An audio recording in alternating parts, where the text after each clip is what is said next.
Bildiğiniz gibi yapay zeka dünyasında çok acayip gelişmeler yaşıyoruz. Text to image, image to image kısmı artık biraz daha zayıfladı. Zayıfladı demeyelim de biraz daha duruldu. Çünkü bunu yapan firmalar artık video konusuna odaklandı. Artık yapay zekada video dönemi yaşıyor diyebiliriz aslına bakarsanız. Özellikle son zamanlarda inanılmaz şeyler oluyor. Runway ile başlayan, sonra Luma ile, Kling ile devam eden, özellikle Çin tarafında çok hızlı ilerleyen gelişmeler var. Şimdi size en popüler yapay zeka destekli video üreten Çin sitesi Kling'in yeni versiyonundan bahsedeceğim. Evet, Kling'i zaten beni takip ediyorsanız çok iyi biliyorsunuzdur. Benim de favori yapay zekalarımdan bir tanesi. Geçtiğimiz gün 1.5 versiyonu yayınlandı. Şimdi gelin bu versiyona hep birlikte bir göz atalım. klingai.com'a girdiğiniz zaman ilk olarak karşınıza bu pop-up çıkacak. Burada en son update, yani son güncelleme ile neler geldiğine dair bir bilgi var. Zaten bunları ben size anlatacağım şimdi arkadaşlar. Buradan I got it dedim ve ana sayfaya ulaştık. Şimdi ilk olarak şunu söyleyeyim. Dün yayınlandı bu da. Community kısmı herkese açılmamış olabilir fakat bana açıldı. Community kısmına girdiğinizde buradası aslında bir nevi Kling'in sosyal medyası gibi bir şey olmuş. Burada ürettiğiniz videoları mesela paylaşabilirsiniz ve insanlar, ya da sadece video değil bu arada, Kling bildiğiniz gibi görsel de üretiyor. Paylaşabilirsiniz ve insanlar size like atabilir. Onun dışında short film kısmı var. Burada da editlenmiş videolarınızı paylaşabilirsiniz kısa film tadında.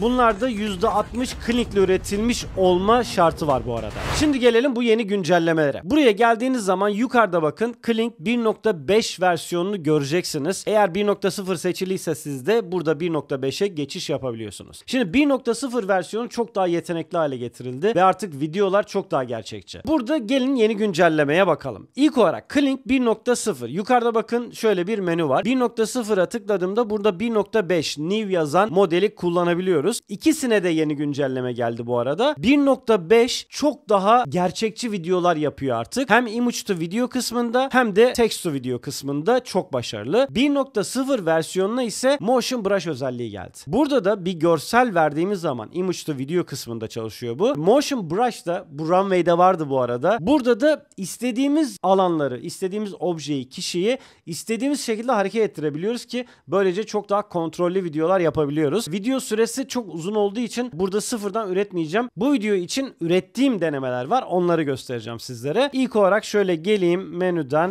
İlk denemem şuydu.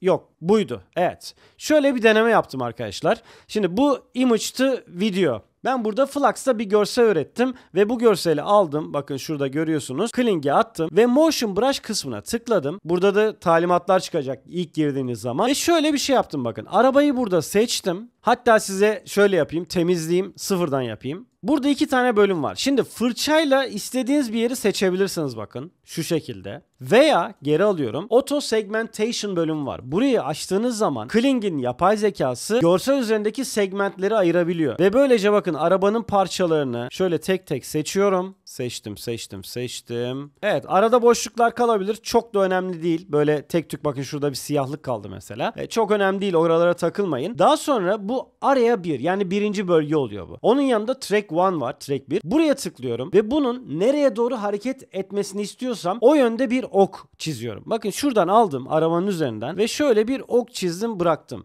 Oku kendisi yapıyor bu arada otomatik olarak. Yani arabayı ben bu görsel video haline geldiğinde soldan sağa doğru hareket etmesini istiyorum. Daha sonra araya 2'yi seçiyorum arkadaşlar. Burada da yol kısmı geriye doğru hareket etsin. Zaten otomatik olarak aslında arabayı ileri doğru hareket ettirince yolda geriye doğru akacaktır muhtemelen ama ben garantiye almak istiyorum işimi. O yüzden de diler Auto Segmentation'dan seçebilirsiniz dilerseniz veya bunu kapatıp direkt brush'la, yani fırçayla yolun olduğu kısımları şöyle seçebilirsiniz. Buraları da şöyle seçiyorum ve araya 2'nin yanındaki Track 2'ye tıklayarak da burada da şöyle bir şey, ok çiziyorum. Yani araba bu tarafa doğru giderken yolda şöyle akacak anlamına geliyor bu. Ve confirm diyorum. Aşağıda diğer ayarlamalar var. Bunları zaten daha önceki Kling videomda anlatmıştım. Uzun uzun anlatmayayım. Fakat yeni gelen bir özellik de şu. Aynı anda 4 tane video yapabiliyoruz arkadaşlar. Tabii ki kredileri bolca yiyor burada. Bir tane video yapacağım şu anda ben. Bu kısımda kamera movement'ı çalıştıramıyoruz.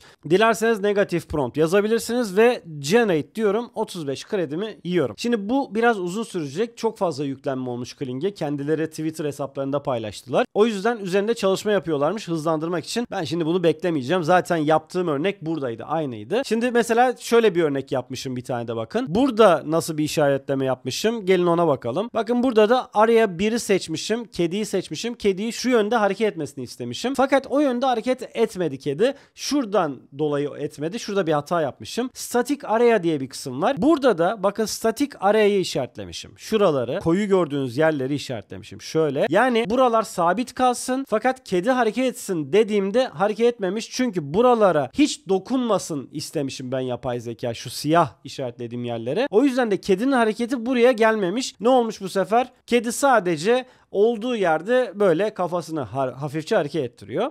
Daha sonra şöyle bir örnek yaptım. Burada da işaretlemem motion brush kısmım şöyle oldu. Adamı seçtim. Adamı track 1'da bu tarafa doğru hareket ettirdim ve çimenlik alanı seçtim ya da sazlık alanı seçtim. Bunu da sağ tarafa hareket ettirdim ve gayet güzel bir video ortaya çıktı gördüğünüz gibi. Sonra geliyorum şöyle bir video. Burada da bakın bu çok başarılı oldu işte. Kedinin kafa hareketini çizdim ve tam istediğim gibi yaptı.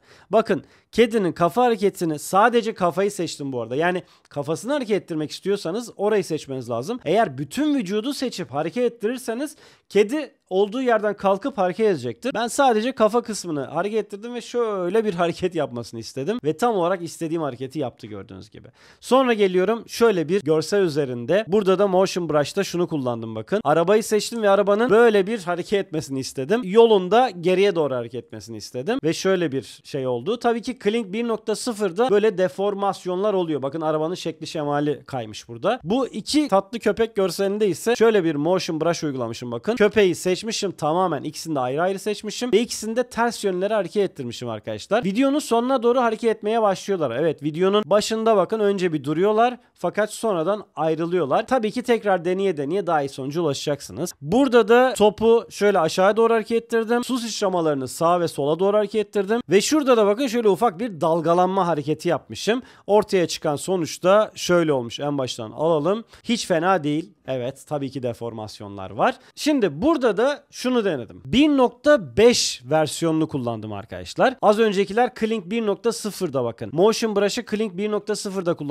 kullanabiliyoruz. 1.5'te henüz kullanamıyoruz. 1.5'te sadece bu görseli verdim. Herhangi bir prompt yazmadım. Video kalitesini çünkü kontrol etmek istedim. Ve gördüğünüz gibi arkadaşlar inanılmaz kaliteli. Deformasyon neredeyse sıfır. Sadece tek bir sorun var. Araba geriye doğru hareket ediyor. Arabanın yönünü algılayamamış. Tabii ki burada şöyle bir şey yapabilirim, bir çakallık. Bu videoyu indiririm ve daha sonra videoyu ters oynatırım. Araba ileri doğru gidiyor olabilir. Ya da buraya prompt yazarım. Prompt yazarak doğru bir hareket sağlayabilirim. Bu arada bu videoyu önce bir indireyim şöyle. Evet, bu video arkadaşlar hemen özelliklerine bakalım şöyle. Bu videonun çözünürlüğü benim çıktı aldığım görselin çözünürlüğüne eşit. Yani 1632'ye 1216 ve text to image'da da Full HD çözünürlüğü getirdiler. İlk defa böyle bir çözünürlük görüyoruz yapay zekada. Yani 1920'ye 1080 text to image'de üretebiliyoruz. Burada da text to image'ı kullandım işte. Kling 1.5'te nasıl bir prompt yazmışım? Önce onu göstereyim. Yavaş çekimde bir kadının ağlaması, yumuşak bir ışıklandırma vesaire gibi bir prompt yazdım. Şurada sol tarafta görebilirsiniz. Duyguyu çok iyi vermiş gerçekten. Şimdi bu tabii göz damlasında biraz sıkıntı var. Dev bir damla düşüyor veya sümüğü akıyor gibi bir şey olmuş orada. Bunu bir indirelim ve bunun çözünürlüğüne bakalım şimdi de. Evet, bu video 1920'ye 1080 çözünürlükte arkadaşlar. Daha önce hiçbir AI video üreten araç Full HD çözünürlük vermiyordu. Yine aynı promptu kullanarak başka bir video yapmışım. Tabii ki Çin uygulaması olduğu için, Çin menşeli olduğu için eğer ki ırk belirtmezseniz genelde ürettiği kişiler Çinli arkadaşlar oluyor. O yüzden ben ırk belirtmediğim için böyle Çinli bir bayan yaptı burada. Bayan değil, kadın pardon. Ağlayan bir kadın. Fakat burada ufak tefek ışık hataları var tabii ki. Şöyle bir text to image yaptım. Bir savaş sahnesi. Bence çok başarılı. Tabii ki çok fazla hata var ama gayet başarılı. Şu çok hoşuma gitti arkadaşlar. Bu da text to image. Kling 1.5'i kullanarak içindeki şoför yok oluyor ama olur böyle şeyler diyelim. Promptu da şu sol tarafta görüyorsunuz.